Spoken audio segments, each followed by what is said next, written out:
Kış mövsümü yetişimde kurtke giyishni xohlasangizlar, videoni diqqat bilan ko'ringlar. Ko'rib turganingizdek Xitoydan doğrudan-doğru kurtkelarimiz kelgan. Hozirda ko'rib turganingiz temniy siniy sveti, kissalar ham zamokli bo'ladi. İç tuzilishlariga keladigan bo'lsak, iç tuzilishlari ichini olib qo'ysangizlar ham bo'ladi. Xohlasangizlar yubka, xohlasangizlar qalin variantda kiysangizlar bo'ladi. Ko'rib turganingizdek temniy siniy svetini ko'rib turibsizlar, yana ham svetlarni ko'rib chiqamiz.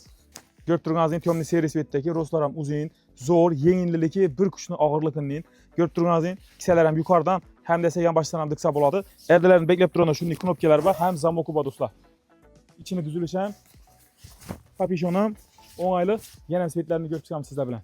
Ko'rib turganingizdek qora sveti dahshat qilib ishlangan. Kissalar ham yuqorida, ham yan boshda, polniy zamokli kissalari. Qo'llarni e'tibor beradigan bo'lsak, manjetkali bo'ladi shunday. Qistirib qo'yasiz, rostlari o'rtacha, dimam uzun emas, dimam katta emas. Qora svetini ko'rib tursa, 48 razmerdan boshlab 60 razmerdan razmerlar bor. Ya'ni 65 kilo odamdan boshlab 120 kilo odamdan razmerlarimiz bor. Kurtkalarimizga tushadigan shunday Turkiyada ishlab chiqarilgan naturalniy, kojinniy kepkalarimiz ham kelgan. Kapishonni xohlasangizlar yechib qo'ysangizlar bo'ladi, zamokli bo'ladi. Xohlasangizlar kapishonni bilan kiysangizlar bo'ladi. Ko'rib turganingizdek ichini tuzilishlari ham dahshat qilib ishlangan. Yengilligi dim yengil, temniy siniy svetini ko'rib tursa, dahshat variantdagi do'stlar. Keyin qora sveti, keyin kulrang sveti, temniy siniyning yana 3-4 xil variantdagilar bor. Do'stlar, bularning baholari super arzon narxda bo'lib turibdi. Kommentariyaga plus qoldirib qo'ysangizlar, men sizlarga baholari bilan to'liq ishlangan videoni tashlab qo'yaman. Butun O'zbekiston bo'ylab dastavkalarimiz bor.